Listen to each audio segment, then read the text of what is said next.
So it's about to begin the night show. हम यहाँ उपस्थित सभी सभीजनों का अभिनंदन करते हैं और उन्हें न्योता देते हैं कि वे साक्ष्य बने भारत की महान परंपरा की सांची की कथा की। आप सभी से अनुरोध है कि इस प्रस्तुति के दौरान ऐसा कोई काम न करें जिससे आपके साथी दर्शकों को परेशानी हो अथवा कार्यक्रम में विघ्न पड़े। अपने मोबाइल फोन्स या तो स्विच ऑफ कर लें या साइलेंट मोड में डाल दें। हम आपके सहयोग के लिए प्रोग्राम शुरू करते हैं अपनी विशेष प्रस्तुति जिसका शीर्षक है शांति यात्रा। इस शांति यात्रा में हमारे सहयात्री बनिए क्योंकि हम जा रहे हैं समय के उस खंड में जहाँ आपको महात्मा बुद्ध मिलेंगे, संत कृष्ण मिलेंगे और ऐसे बहुत से विशिष्ट चरित्र मिलेंगे जो सांची की कहानी का हिस्सा रहे। ये कहानी आपको स्वयं इतिहास और वर्तमान सुनाएंगे, अर्थात इस कथा के कथावाचक इतिहास और वर्तमान ही होंगे। तो आइए उत्सुक वर्तमान के प्रश्न सुने और रहस्यमय इतिहास के पीठ में झांकी।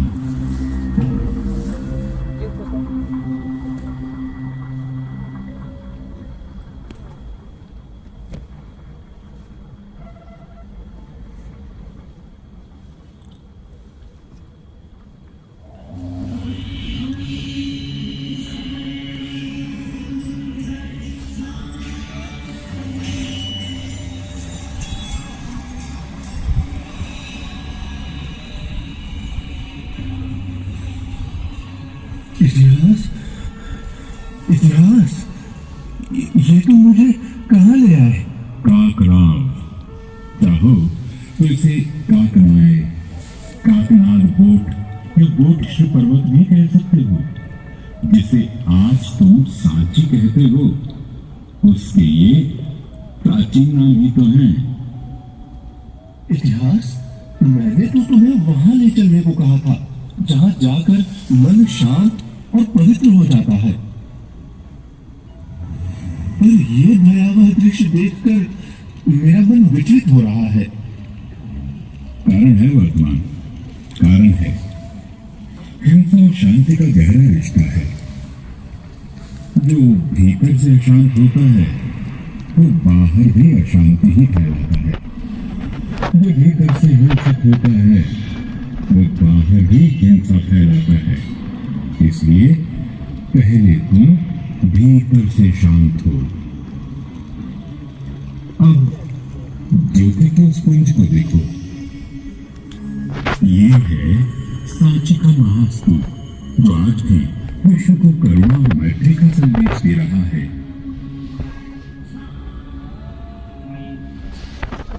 केवल तथागत बुद्ध के ही नहीं, उनके महान शिष्य सारिपुत्र और महामाकल्यायन के अस्थि अवशेष भी सांची आए। हे अग्रज, आप फिर मुझे भ्रमित कर रहे हैं। मुझे ज्ञात है भगवान बुद्ध तो सांची कभी नहीं आए, तो उनके अवशेष सांची कैसे आए? तुम्हें भ्रमित करना मेरा उद्देश्य नहीं वर्तमान, बल्कि तुम्हारा मन शांत करना है। अच्छा चलो तुम्हें समय के एक पक्ष की ओर ले चलता हूँ। चलो मेरे साथ। ईसा के लगभग 600 साल पहले प्राचीन मगध की राजधानी राजगृह, जिसे आज राजगीर के नाम से जानते हैं,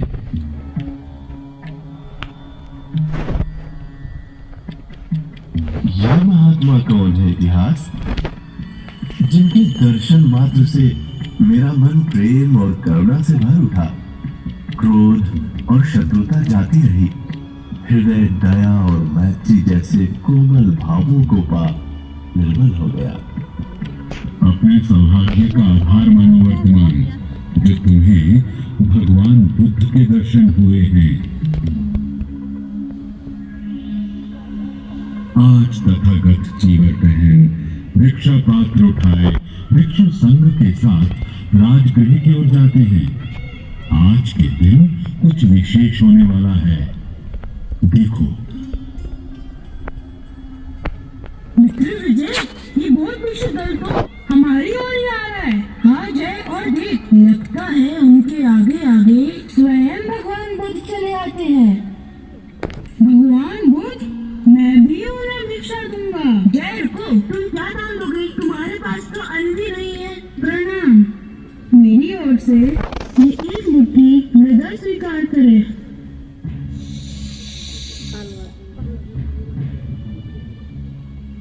अरे ये क्या? नन्हे जय ने एक मुट्ठी मिट्टी भगवान के भिक्षा पात्र में डाल दी। भिक्षा स्वीकार कर मुस्कुरा दिए। परंतु क्यों? यही प्रश्न आनंद ने भी किया, जिसे सुनकर भगवान ने अपनी आंखें मूंद ली, जैसे काल के पर्दे हटा कुछ देख रहे हों। आंखें खुली और बुद्ध मुस्कुराते हुए बोले, आनंद, इस महान भिक्षा और पुण्यकाम के कारण तथागत के परिनिर्वाण के 200 वर्ष में वह बालक पाटलिपुत्र में सम्राट बनेगा। वह चक्रवर्ती सम्राट मनुष्यता की भलाई के लिए मेरी अस्थियों के अवशेषों को दूर दूर तक ले जाएगा और उन पर 84,000 स्तूपों का निर्माण करेगा।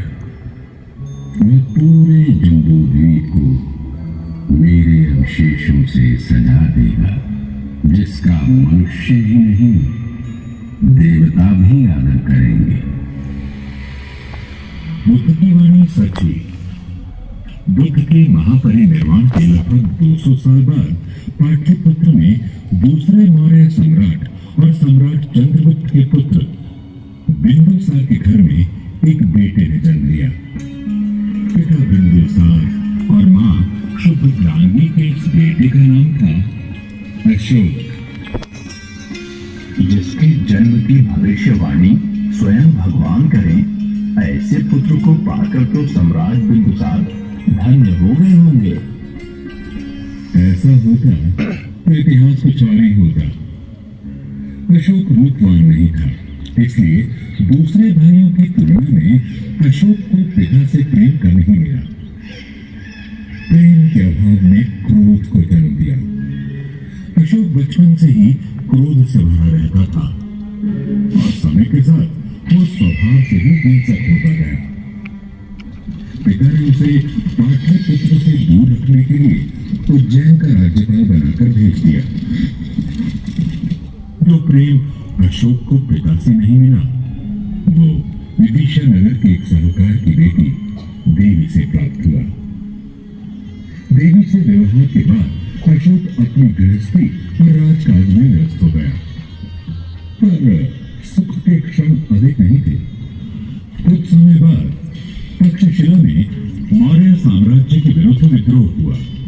जब अशोक का भाई युवराज सुसीन विद्रोह को ना दबा पाया, तो बिंदुसार ने अशोक को उज्जैन से तक्षशिला जाने का आदेश दिया। अशोक ने हिंसा का उत्तर प्रतिहिंसा से दिया और विद्रोह को कुचल कर रख दिया।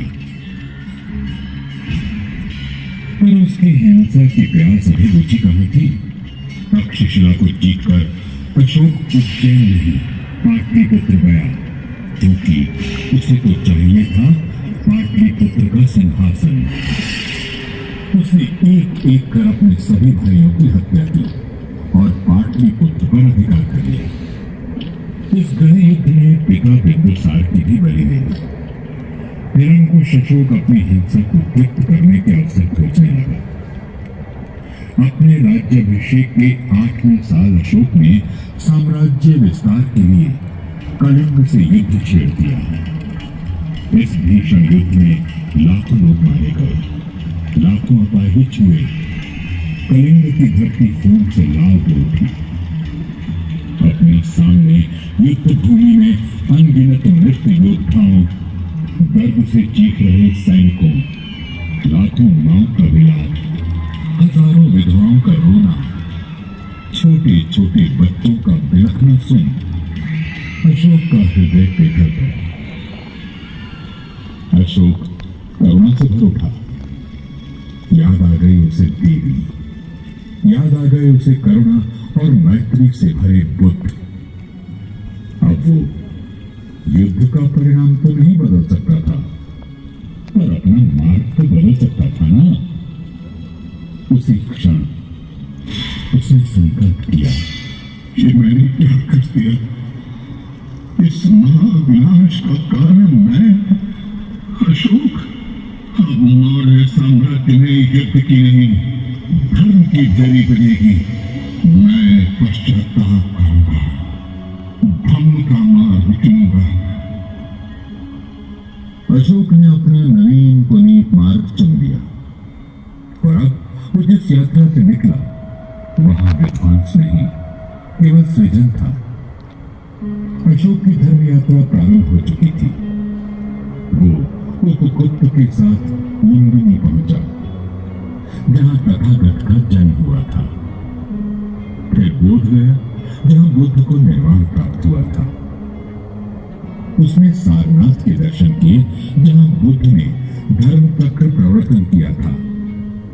श्रावस्ती के जेतवन की यात्रा की, जहां बुद्ध ने कई वर्ष वास किया था।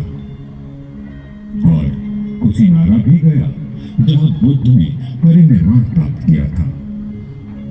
अशोक के मन में विचार आया, मैंने तो कुशीनारा में तथागत के अस्थि अवशेषों पर बने स्तूप के दर्शन किए हैं, पर मेरा देश, मेरी प्रजा कैसे करे? कैसे मैं विश्वास दिलाऊं मनुष्यता को कि इसी जीवन में जीते जी निर्वाण संभव है? अशोक ने पृथ्वी को बुद्ध की रूप काया और स्तूप बनवाकर धर्म काया में बदल डालने का निर्णय लिया। अशोक ने शांतिपूर्ण तरीकों से दूसरे राज्यों और गणराज्यों से तथागत के अस्थि अवशेषों को प्राप्त कर उनका बंटवारा करवाया। फिर सोने, चांदी, सूत्रमणि और स्फटिक की 84,000 छोटी छोटी पेटियों में तथागत की पवित्र अस्थियों को रखवाया। उन पेटियों को अस्थि कलशों में रखवाकर उनके साथ 84,000 आलेख रखवाए गए। जिस दिन 84,000 स्तूपों के निर्माण का काम पूरा हुआ, उस दिन से अशोक धर्म राजा के नाम से जाना जाने लगा। एक समय का दुष्ट हत्यारा चंड अशोक अब धम्म अशोक था। वर्तमान जब पूरे देश में बुद्ध की अस्थियां पहुंच रही थी, तो उन्हें सांची तो आना ही थी। धम्म अशोक का हृदय तो यहाँ बेसनगर में बसता था। उनके प्रिय महेंद्र और संघमित्रा की मां, उनकी पत्नी देवी, किसी तपस्विनी, किसी भिक्षुणी की तरह बुद्ध, संघ और धम्म की उपासना कर रही थी। इसलिए सांची के स्तूप के लिए इस स्थान को चुना गया। देवी ने यहाँ भिक्षुओं के लिए विहार बनवाया। अशोक ने यहाँ ईंटों का स्तूप बनवाया।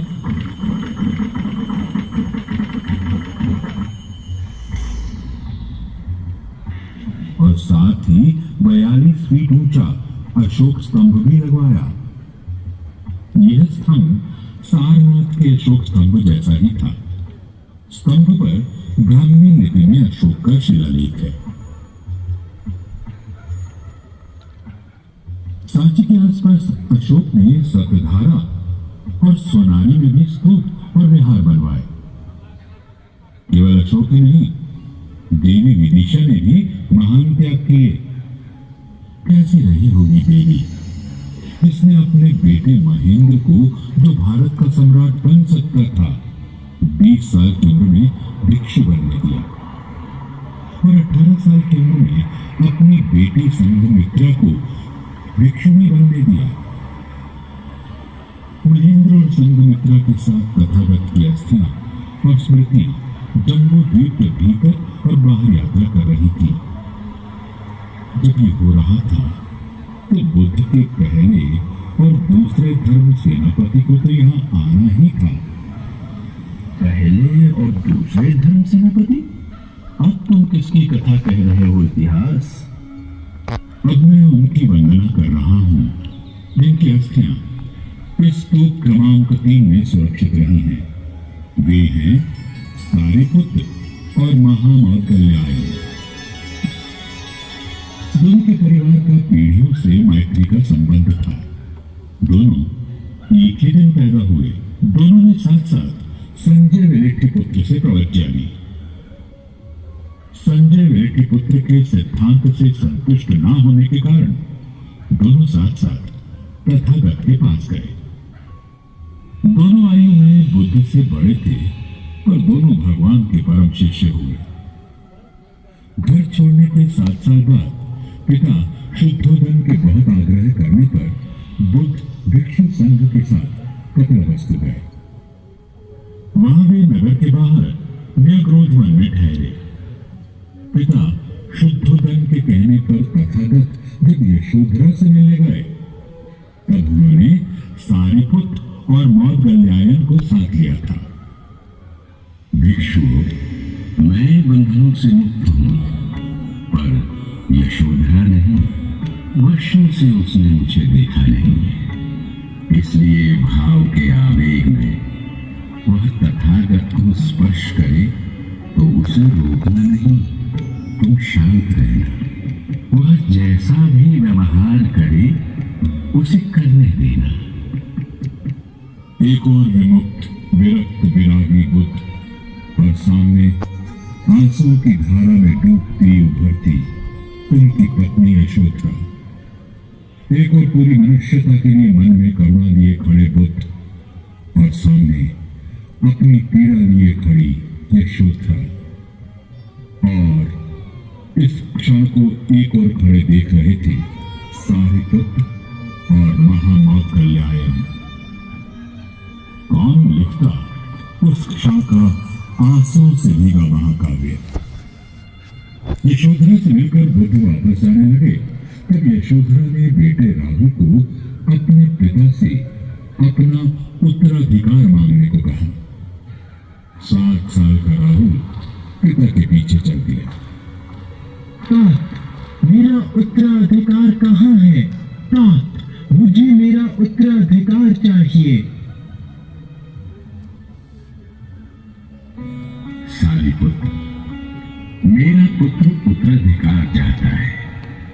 मैं उसे नाशवान संपत्ति नहीं दे सकता जो अपने साथ चिंताएं और दुख लाती है, लेकिन मैं उसे श्रेष्ठ जीवन का उत्तराधिकार दे सकता हूं। राहुल को प्रवचित करो। बुद्ध ने राहुल को उत्तराधिकार में धम्म का मार्ग दिया। राहुल की प्रवज्ञा में सारिपुत्र उसके उपाध्याय और महामौद्गल्यायन आचार्य हुए। कई मौकों पर तथागत ने सारिपुत्र और मौद्गल्यायन की मुक्त कंठ से प्रशंसा कर उनका अनुकरण करने को कहा। और ये प्रशंसा अकारण भी नहीं थी। जिस तरह उन दोनों ने बुद्ध का अनुकरण किया वैसा और कोई नहीं कर पाया। मन, वचन, कर्म से वे दोनों बुद्ध ही हो गए थे। जब परिनिर्वाण का समय निकट आया तब भी सारिपुत्र औरों के उद्धार के बारे में ही चिंतित था। वो अपनी माँ, अपनी जननी के पास गया और उन्हें धम्म का मार्ग दिखाते हुए प्रकाश में लीन हो गया। महामौद्गल्यायन का अपने मित्र से वियोग हुआ, पर अधिक समय के लिए नहीं। अपने संचित कर्मों का हिसाब किए बिना परिनिर्वाण संभव नहीं। पूर्व जन्म की हिंसा के फलस्वरूप महामौद्गल्यायन के द्वार पर हत्यारे आ पहुंचे, पर करुणा मूर्ति ने धैर्य खोए बिना अपनी नीति को स्वीकार किया। सारिपुत्र के परिनिर्वाण के 7 दिन बाद महामौद्गल्यायन भी कर्म बंधन से मुक्त हुए। मुझे आज भी याद है जब बुद्ध ने सारिपुत्र की पवित्र अस्थि अपने हाथ पर ली और भिक्षु संघ से कहा, भिक्षु, देखो, महाप्रज्ञ की खातून, वीतराग, जितेंद्रिय, निर्वाण प्राप्त सारी कुछ की वंदना करो। वह क्षमा में पृथ्वी के समान थे, अक्रोधी थे। इच्छाएं कभी उन्हें विचलित नहीं कर सकी। वे अनुकंपन थे। उन्होंने कारुणिक निर्वाण पद प्राप्त किया है। उस निर्वाण प्राप्त सारी पुत्र की वंदना करो। तथागत ने जिन्हें जुड़वा भाई कहा, ऐसे सारी पुत्र और मौत गंगायन की पवित्र अस्थियां आज पास ही श्रीलंका द्वारा बनाए गए मंदिर में सुरक्षित है, जिन वर्ष में एक बार दर्शनों के लिए प्रदर्शित किया जाता है। इतिहास इसका अर्थ ये हुआ कि सारी कुत और बौद्ध कल्याण के अस्थि अवशेषों पर जेतवन में स्तूप बने थे, और इन दोनों धर्म सेनापतियों के अवशेषों ने भी भगवान बुद्ध के अवशेषों की तरह यात्रा की। ठीक कहा तुमने वर्तमान, यह कार्य भी अशोक द्वारा ही करवाया गया। पर दोनों भिक्षुओं के अवशेष सांची में हैं, ये बात इतिहास में कहीं खो गई और इसे फिर प्रकाश में आने में कई वर्ष लगे। अशोक के समय यह महास्तूप ईंटों का बना था। विदिशा और आसपास से उपासक यहाँ बरसों स्तूपों की उपासना के लिए आते रहे। एक दिन मौर्य साम्राज्य के सेनापति पुष्यमित्र शुंग ने छल से अंतिम मौर्य सम्राट वृत्ररथ की हत्या कर दी। मौर्य साम्राज्य का पतन हुआ और उसी के साथ शुंग वंश का उदय। शुंग वंश के लोग वैदिक धर्म के अनुयायी थे। चारों ओर वेदों का स्वर गूंजने लगा। ऐसे में किसी बौद्ध द्वेषी ने स्तूप को क्षतिग्रस्त कर डाला। जिस देश में धर्म अशोक ने अपने शिलालेखों में घोषणा करवाई थी कि सिर्फ अपने धर्म का आदर और दूसरे के धर्म का अनादर नहीं होना चाहिए, हर प्रकार से हर स्थिति में दूसरे संप्रदाय का सम्मान करना चाहिए, वहां कोई कैसे ये निंदनीय काम कर सकता था? धिक्कार है उन्हें जो किसी भी स्मारक का अपमान करते हैं। फिर क्या हुआ इतिहास? पुष्यमित्र का पुत्र अग्निमित्र जो उस समय विदिशा विजयनगर में राज्यपाल था, उसके समय में स्तूप की मरम्मत करवाई गई। उसे आकार में दुगना करवा दिया गया और पूरे स्तूप को पत्थर की पटियाओं से चुना दिया गया।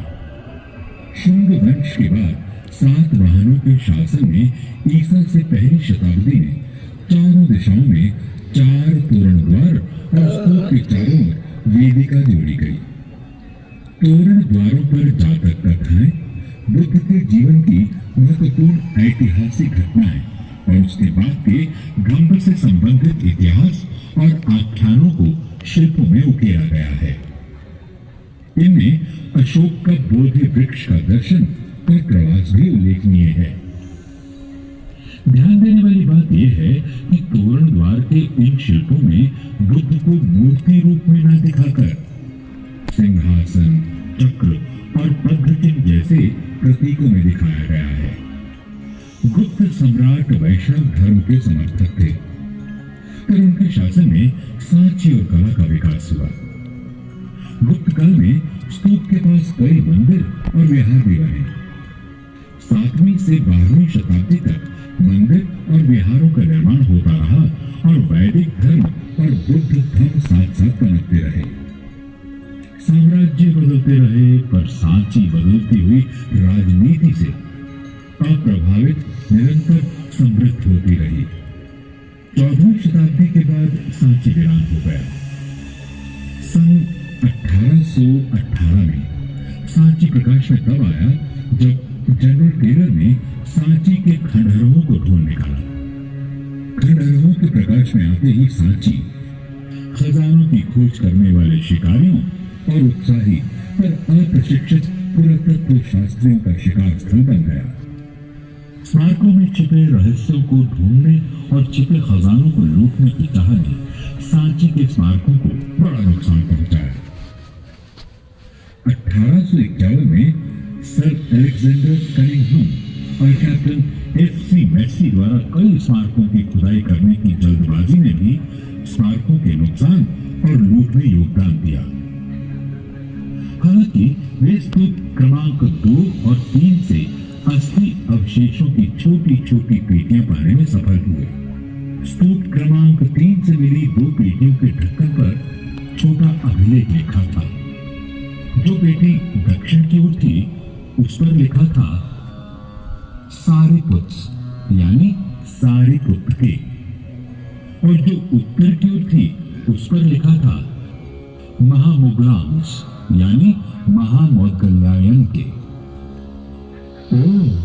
यानी अभिलेखों के कारण सारिपुत्र और मौदगल्यायन के अवशेषों की पहचान हुई।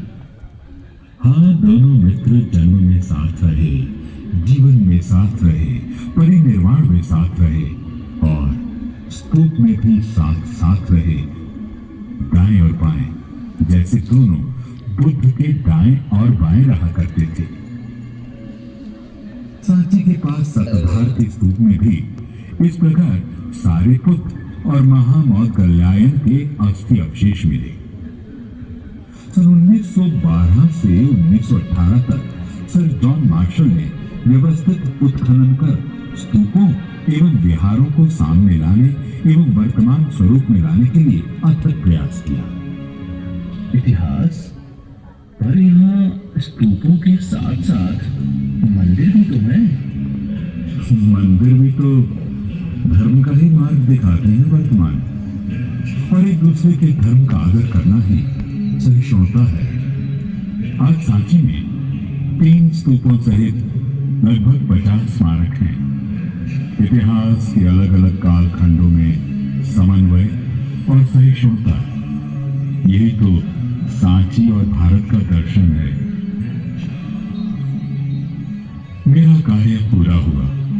अब मुझे लौटना है वहां जहां बुद्ध और उनके धम्म सेनापति सारिपुत्र और महामौदगल्यायन तथागत के अग्र शावक और अग्र शाविकाएं धम्मोपासक अपने कदमों के निशान छोड़ गए हैं। मेरा यही संदेश है तुम्हारे लिए और उन सब के लिए जिन तक मेरी आवाज पहुंच रही है। आप लोग बुद्ध, संघ और धर्म की महान परंपरा के उत्तराधिकारी हो। आप खुद निर्णय लो, आपको द्वेष, कलह, पीड़ा और युद्ध का रास्ता चुनना है या प्रेम, करुणा, निर्वाण सिखाते बुद्ध का। आपका संसार कैसा हो, अब ये आप ही के हाथों में है।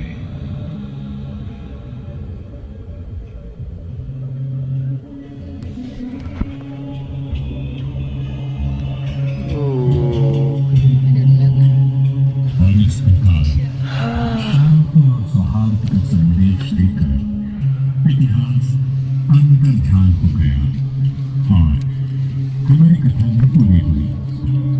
इतिहास ने वर्तमान के कंधों पर जो दायित्व धरा है उसे हमें मिलकर निभाना है।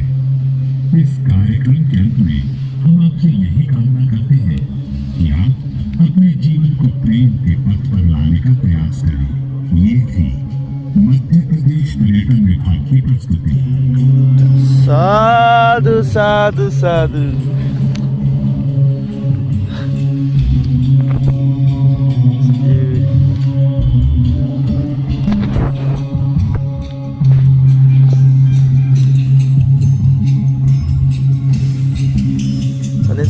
Arah kan dulu lah.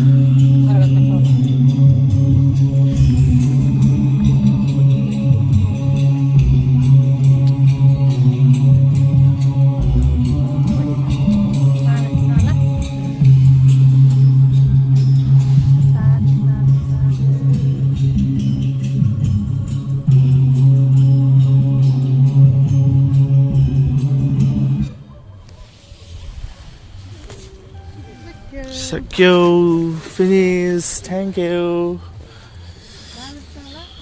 See you soon. Bye bye.